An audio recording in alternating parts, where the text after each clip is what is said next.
নতুন সরকার দায়িত্ব গ্রহণের মধ্য দিয়ে শুরু হয়েছে নতুন প্রত্যাশা। নির্বাচনের আগে দেওয়া প্রতিশ্রুতির বাস্তবায়ন দেখতে চান মানুষ। তারা বলেন, দ্রব্যমূল্যের ঊর্ধ্বগতিতে সবচেয়ে বেশি চাপে রয়েছেন সাধারণ মানুষ। বাজার নিয়ন্ত্রণে কঠোর মনিটরিং এবং সিন্ডিকেট ভাঙার দাবি তাদের। একই সঙ্গে কর্মসংস্থান সৃষ্টি, বিশেষ করে তরুণদের জন্য নতুন চাকরির সুযোগ তৈরি, এটিকেই বড় চ্যালেঞ্জ হিসেবে দেখছেন অনেকে। বিএনপি সরকার আমরা জনাব তারেক রহমানের কাছে আমাদের বিশেষ অনুরোধ থাকবে, উনি যাতে আমাদের শ্রমিক বান্ধব হয়ে বর্তমান সরকার কাজ করে। আমার পক্ষ থেকে অনুরোধ জানাচ্ছি, জনগণের পক্ষে কাজ করার জন্য এবং দায়িত্বমূল্য নিয়ন্ত্রণ রাখার জন্য আমি বিশেষভাবে অনুরোধ জানাচ্ছি। বাংলাদেশের আইন শৃঙ্খলা পরিস্থিতি অনেক দিন ধরে খুব নাজুক অবস্থায় আছে। কেহ সাদা দিতে না পারে এবং কেহ সাদা খালাসান করতে না পারে, এটা চিরতরে যাতে বন্ধ হয়। নতুন সরকারের কাছে মানুষের প্রত্যাশা জানতে ঠাকুরগাঁও এবং বরিশাল থেকে যুক্ত হচ্ছেন আমাদের সহকর্মীরা। ঠাকুরগাঁও আছেন নবীন হাসান, বরিশাল আছেন জিয়াদ মাহমুদ। আমরা শুরুতেই ঠাকুরগাঁও নবীন হাসান আপনার কাছে ফিরতে চাই। আপনার ওখান থেকে মির্জা ফখরুল ইসলাম আলমগীর, যিনি জনপ্রশাসন স্থানীয় সরকার মন্ত্রণালয়টি পেয়েছেন, অত্যন্ত গুরুত্বপূর্ণ একটি পদ। কেমন লাগছে সেখানকার মানুষের প্রত্যাশা কি তার প্রতি, এই সরকারের প্রতি?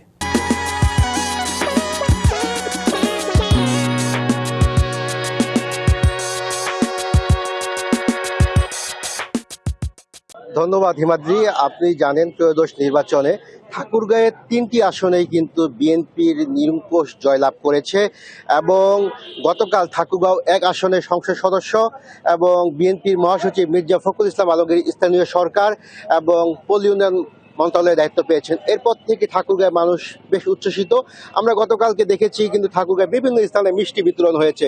আমি এই মুহূর্তে আছি ঠাকুরগাঁও কোর্ট চত্বরে। আমরা জানবো সাধারণ মানুষের কি প্রত্যাশা নতুন মন্ত্রীর কাছে। নতুন মন্ত্রীর কাছে আপনার আসলে প্রত্যাশা কি? আসলে 55 বছরের ইতিহাসে ঠাকুরগাঁয়ে এত বড় হেভিওয়েট প্রার্থীর বিজয় এবারই প্রথম। আপনার মাধ্যমে মহাসচিব স্যারকে ধন্যবাদ জানাই। ঠাকুরগাঁও খুব অবহেলিত এলাকা। 55 বছরের ইতিহাসে আসলে এই অঞ্চলে ডেভেলপমেন্ট হয়নি। আমাদের এই অঞ্চলটি ঢাকা থেকে সর্বোচ্চ দূরত্বে 400 থেকে 500 কিলোমিটার। এই অঞ্চলে ভালো মানের চিকিৎসক আসতে চায় না, পুঁজি বিনিয়োগকারী আসতে চায় না। তাই আমরা প্রথমেই মনে করি ঠাকুরগাঁও বিমানবন্দরকে চালু করা সম্ভব হলে এই অঞ্চলে ভালো মানের চিকিৎসক আসবে, ভালো মানের ডাক্তাররা আসবে, শিল্প বিনিয়োগকারী উদ্যোক্তারা আসবে এবং এই অঞ্চলের অর্থনৈতিক উন্নয়ন ঘটবে। আমরা চাই ওনার কাছে ঠাকুরগাঁও বিমানবন্দরটি চালু করা হোক, ঠাকুরগাঁও মেডিকেল কলেজ স্থাপন করা হোক, ঠাকুরগাঁয় ইপিজেড স্থাপন করা হোক। ধন্যবাদ আপনাকে। আমরা আপনার কাছে জানতে চাই নতুন মন্ত্রীর কাছে আপনার কি প্রত্যাশা? আমরা প্রথমেই মন্ত্রী হওয়ার জন্য আলমগীর ভাইকে অভিনন্দন জানাচ্ছি। এমনিতে আমরা অবহেলিত অঞ্চলের মানুষ, নানা সমস্যায় জর্জরিত। আমরা তার কাছে চাইব, তিনি আমাদের জনগণের কাছে অত্যন্ত প্রিয় মানুষ। সবাই তার জয়ে বা মন্ত্রিত্ব লাভে খুশি হয়েছেন। যোগাযোগ, কর্মসংস্থান এবং চিকিৎসা ব্যবস্থায় তাকে নজর দেওয়া উচিত প্রথমে। অন্যান্য অভাব অভিযোগগুলো তো আছেই। আমাদের শিক্ষিত ছেলেরা বেকার হয়ে আছে, এদের কর্মসংস্থানের একটা উপায় করা দরকার। আমাদের চিকিৎসার ব্যাপারে আমরা অসুস্থ বোধ করলেই সবাই দিনাজপুর বা রংপুরের উপর নির্ভরশীল হয়ে আছে, এটা ঘোচানো দরকার। এমনকি মরে যাওয়ার পরেও যে মৃতদেহটা রাখবো এরকম রাখার জায়গাও আমাদের হসপিটালে নাই। আমরা চাইব অতি সত্বর এই চিকিৎসা ব্যবস্থার একটা এই দুর্গতি ঘোচানো হোক। হিমাদ্রি, শুনছিলেন নতুন মন্ত্রী পরিষদের কাছে ঠাকুরগাঁয়ের সাধারণ মানুষের প্রত্যাশা। এই ছিল আমার কাছে সর্বশেষ। আমি এই মুহূর্তে যুক্ত ছিলাম ঠাকুরগাঁও কোর্ট চত্বর। নবীন, ধন্যবাদ আপনাকে। জিয়াদ মাহমুদ বরিশাল থেকে যুক্ত আছেন। জিয়াদ, বরিশাল থেকেও মন্ত্রী পেয়েছেন, ডাক ও টেলিযোগাযোগ। কি মনে হচ্ছে তার কাছে মানুষের প্রত্যাশা কি? সব মিলিয়ে নতুন সরকারের কাছে সেখানে জনমানুষের কি প্রত্যাশা?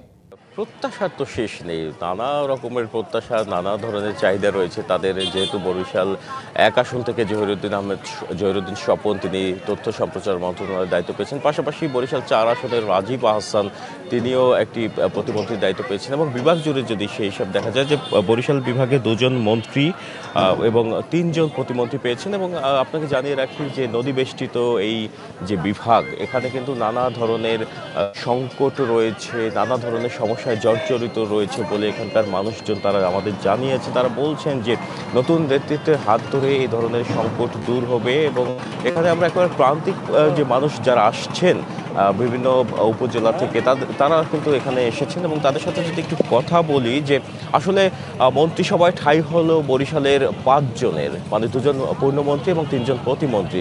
কেমন লাগছে? তাদের ঘিরে কি প্রত্যাশা আপনাদের? আমাদের তাদের কাছে প্রত্যাশা একটাই যে আমাদের এই বরিশাল দীর্ঘ 30 বছর ধরে কোনো কাজ হয় না। আমরা নদী খনন এবং গ্যাস এবং এই বিদ্যুৎ, গ্যাস, তারপর এই যে আপনার রাস্তাঘাট, স্কুল, কলেজ, এগুলা আমাদের চাই এবং আমরা জানি বিপদ আপদ না থাকে, আমাদের এই সহযোগিতা আমরা তাদের কাছে প্রত্যাশা করি। আপনার প্রত্যাশা কি? একবারে প্রান্তিক পর্যায়ে মানুষের জন্য কি চাচ্ছেন, বা এই যে মন্ত্রী পেলেন কতটা আনন্দিত আপনারা? আমরা খুবই আনন্দিত এবং আমরা ভোট দিয়ে তারা জয়যুক্ত করছি এবং আমরা চাই দেশে শান্তি, হ্যাঁ, কোনো লোকের জন্য কোনো রকম যেন ক্ষতি না হয়। আর আমরা চাই যে আমার ছেলে মেয়ে সেরা খাতায় আমরা ঘুমাবো, তারপর আমরা শান্তি চাই। ধন্যবাদ আপনাকে। যেমনটি শুনছিলেন যে এখানে যারা মানুষ রয়েছেন তারা যেমন এখানে যিনি জহিরুদ্দিন স্বপন কিংবা মেজর হাফিজউদ্দিন তারা মন্ত্রিত্ব পাওয়ায় আনন্দিত এবং একই সাথে তারা প্রত্যাশা করছেন শান্তিতে এবং সুখী সমৃদ্ধ যে দক্ষিণাঞ্চল পুনরায় গঠন করবেন বলে আশাও করছেন। এতটুকু ছিল বরিশাল থেকে আমার কাছে। জিয়াদ, ধন্যবাদ আপনাকে। এবার ব্রাহ্মণবাড়িয়ার থেকে আমরা সেখানকার জনমানুষের কি প্রত্যাশা নতুন মন্ত্রিসভা, নতুন সরকারের প্রতি, সেটাই জানবো। আমাদের সাথে যুক্ত আছেন মহসিন পারভেজ। মহসিন, বিভিন্ন শ্রেণী পেশার মানুষ নিয়ে আপনি দাঁড়িয়ে আছেন, তাদের কি প্রত্যাশা আসলে নতুন মন্ত্রিসভা, নতুন সরকারের প্রতি? ব্রাহ্মণবাড়িয়া নির্বাচনী আসন বাঞ্ছারামপুরে আমার পাশে যাওয়া দেখতে পাচ্ছেন বেশ সাধারণ মানুষ রয়েছে। তাদের কাছে একটু জানার চেষ্টা করবো যে তাদের এই নতুন মন্ত্রীদের সাথে যেগুলো একটি দায়িত্ব পেয়েছিল অর্থ মন্ত্রণালয়ে, তার কাছে আপনার প্রত্যাশা কি? আমার প্রত্যাশা হলো বলছি জন্য, আর ওনার কাছে প্রত্যাশা হলো সার্বিক উন্নয়নের জন্য আমি ওনার কাছে আমার প্রত্যাশা, এবং আমরা যেভাবে আমরা ভোট দিয়েছি প্রতিষ্ঠিত হবে আমাদের জন্য করছে। এখন আমাদের বসবাস করতে পারে এবং সার্বিক উন্নতি যেতে হয় সেই মনে করেন সেই ভালো লাগবে। নতুন মন্ত্রী পরিষদের মধ্যে আপনাদের উনি অর্থ পরিকল্পনা মন্ত্রণালয়ের দায়িত্ব পেয়েছেন প্রতিমন্ত্রী হিসাবে, তার কাছে আপনার প্রত্যাশা? তার কাছে আমাদের প্রত্যাশা হচ্ছে আমরা ওনাকে করতে সক্ষম হয়েছি। উনি আমাদের যোগাযোগ ব্যবস্থা আমল পরিবর্তন করছে এবং শিক্ষা কাঠামো কাঠামোগতভাবে উন্নয়ন করছে। এটা এরকমই বাঞ্ছারামপুর আপনার কি কি সমস্যা আছেন এবং তার কাছে কি সমস্যার কি সমাধান করছেন? আমরা চাই আজকে যে এই জুলাই থাকবে আপনার প্রত্যাশা দেখি। আমাদের প্রত্যাশা আমরা যারা ইয়াংজন কিংবা তরুণ রয়েছি তখন শ্রেণী পেশার মানুষের প্রত্যেক ঘর থেকে যেন শিক্ষা ব্যবস্থা নিশ্চিত করা হয়। আমাদের বাঞ্ছারামপুরের প্রত্যেকটা পরিবার থেকে যেন একজন শিক্ষিত মানুষ জন্ম নেয়, বাঞ্ছারামপুর পালিত শিক্ষা ব্যবস্থার আমূল পরিবর্তন চাই। শুনছিলেন যে বাঞ্ছারামপুর থেকে সাধারণ মানুষের ভাবনা এবং নতুন অর্থ প্রতিমন্ত্রীর সাথে তাদের যে প্রত্যাশা ছিল, এই ছিল আমার কাছে ব্রাহ্মণবাড়িয়া থেকে সর্বপ্রথম। ধন্যবাদ মহসিন পারভেজ, যুক্ত হয়েছিলেন আমাদের সাথে।